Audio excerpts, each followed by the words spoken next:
first experience with neurofeedback was that I was speaking to Katie Packwood, and she was telling me a little bit about it and how neurofeedback worked. I have a history of concussions and a history of challenges in my family of early onset Alzheimer's and dementia.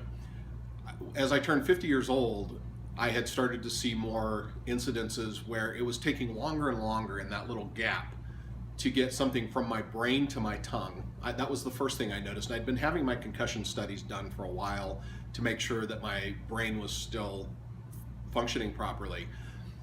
And Katie said, I think you could really see some good results from that. So I said, you know what, let's do it. Let's see what happens. I went in, and the first thing that I noticed wasn't that my speech problems went away, but it was that I started sleeping better at night.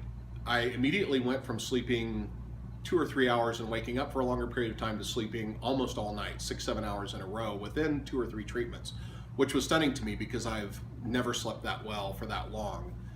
And then I began to notice within about 5 or 6 treatments that I wasn't having that gap as much anymore, and after 10 treatments it had nearly gone away completely. And after 20 treatments it had stuck for a very long time.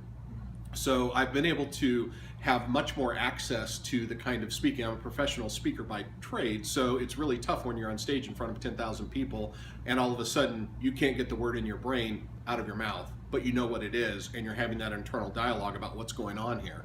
So for me, that has probably been the biggest impact and the thing that I noticed the most. But the sleep, the ability to think much more clearly, and a byproduct of it, I think, that I didn't expect at all was that my focus became much more intense again. I was able to get really clear and stay in a flow zone much longer, to focus on my work or focus on writing or anything else that I was doing in a much more detailed and specific way. And the great thing is I've now not done treatments for, my last treatment was about 6 weeks ago, and it seems to have a generative effect that continues to get better and better, as opposed to some things that you do which tend to work for a while and then they sort of wear off. So right now I am incredibly surprised with how well the results have stuck with me and what great results I've had.